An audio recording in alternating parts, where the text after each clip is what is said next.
انا لازم اجربك الاول قبل ما نتجوز. يعني انت رضيك يعني اجي اقول لك انا عايز اجرب اختك قبل ما اتجوزها؟ طالما ده هيخليكم مبسوطين خلاص. انت بتعمل ايه؟ انت لسه ما جهزتش؟ احمد على وصول خلاص. انا خلاص جهزت اهو. انت بس لو تعرفيني انت بتفكري في ايه وعايزه تعملي ايه. انا مش عايزاك تقلق خالص، سيبني بس انا اتفق مع احمد على راحتي. وبعدين انت يا اخويا يا حبيبي مش يهمك سعادتي؟ خلاص سيبني اعمل اللي انا عايزاه. خلاص اللي انت عايز اعمل ايه؟ اعتبريني مش موجود. شرفتنا يا احمد. ربنا يخليك يا ابو علي.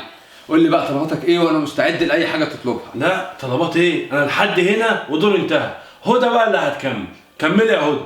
بص بقى يا احمد، انت يا بيبي عارف ان الجواز مسؤوليه وتعب وكده يعني، وممكن العلاقات والمشاعر تتغير بعد الجواز، ولا قدر الله ممكن يحصل طلاق. بعيد الشر. طلاق ايه بس يا حبيبتي؟ عمرنا ما هنوصل لحاجه زي دي ان شاء الله. محدش عارف بكره في ايه يا حبيبي. طب قولي يا حبيبتي انت عايزه ايه وانا موافق. انا لازم اجربك الاول قبل ما نتجوز. سمعت اختك بتقول ايه؟ دي حياتها وهي حره فيها، وعلى العموم انا موافق على كلامها.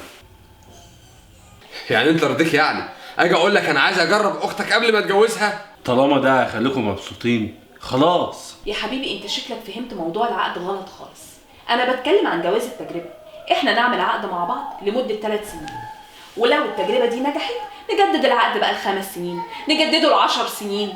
انت استحاله تكون موافق على الكلام ده صح؟ شوف يا احمد، انا عندي اختين تانيين غير هدى، والاتنين اتطلقوا وفشلوا في حياتهم. عشان كده سبت هدى تاخد قرار حياتها بنفسها. انا بقى هسيبكم لوحدكم تتفاهموا مع بعض. عن اذنك يا احمد، انت مش غريب. قلقان من ايه بس يا حبيبي؟ دي شويه شروط كده بسيطه هنكتبها في العقد ما بيننا. شروط ايه يا هدى اللي اكتبها على نفسي؟ انت اتجننتي؟ انا لا ممكن اعمل كده. ايوه كده اظهر على حقيقتك، يعني ما كنتش ناوي تنفذ اي حاجه اتفقنا عليها، ومره مع مره تهملني كده، وكمان ممكن ما تخلينيش اجي ازور اهلي. شوف يا احمد، من الاخر كده يا نعمل عقد جواز التجربه ده واجربك قبل الجواز، يا مفيش جواز خالص. لا مفيش جواز ازاي يا حبيبتي؟ جربيني عادي، ايه المشكله؟ وانا هخس يعني؟ جربيني.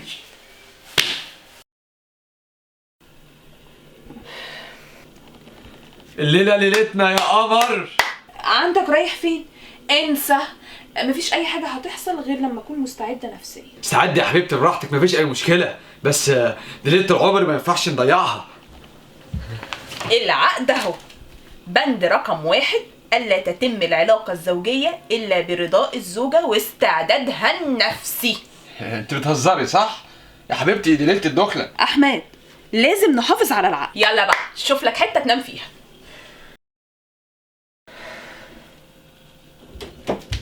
ها بقى، اظن بقى دلوقتي مستعده نفسيا. ايه يلا. بص لسه شوية، خليها بعدين.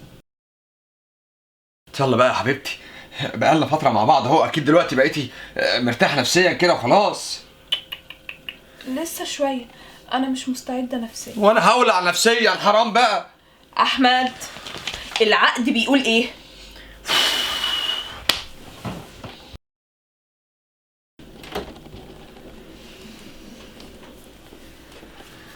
ايه بقى حبيبي يعني خلاص أنا مستعدة. ايه مستعده؟ يا فرج الله. شوط بقى يا ابني يلا. ايه ده؟ انت رايحه فين دلوقتي؟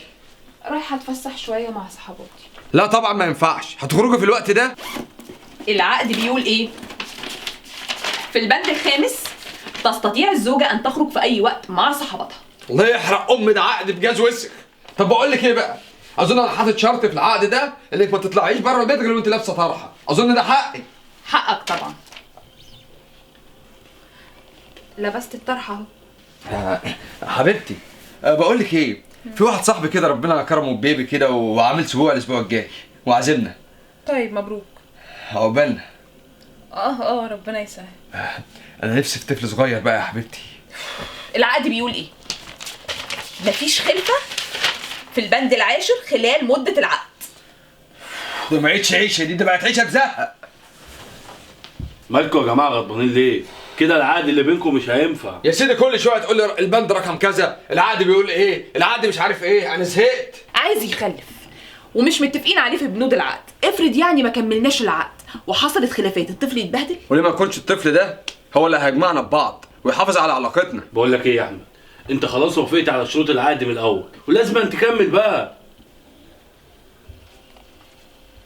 هدى حبيبتي، انا جعان قوي، ما تعملي لي حاجه اكلها. مش فاضيه والله يا حبيبي، هخش اغير هدومي علشان ازور اخويا. وده وقته؟ ما اخوك كان لسه هنا من يومين. ايه المشكله يعني؟ وبعدين ده حقي، ودي من ضمن البنود اللي انت وافقت عليها في العقد. عشان كنت مغفل. بقول لك ايه، انا موضوع العقد ده ما يلزمنيش خالص، انا لازم الغيه. شفت انت ما استحملتش 3 سنين جواز ازاي؟ على العموم بقى انا رايحه عند بيت اهلي. بقول لك ايه، انا تعبت وجبت اخر من موضوع العقد ده.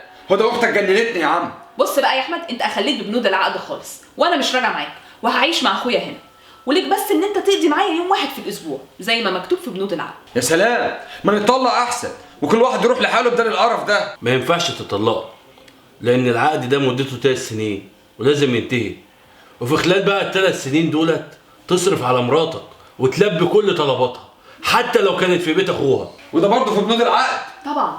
هو انت ناسي مضيت على بنود ايه ولا ايه؟ لا مش ناسي، انا اللي استاهل، انا اللي جبت ده كله لنفسي.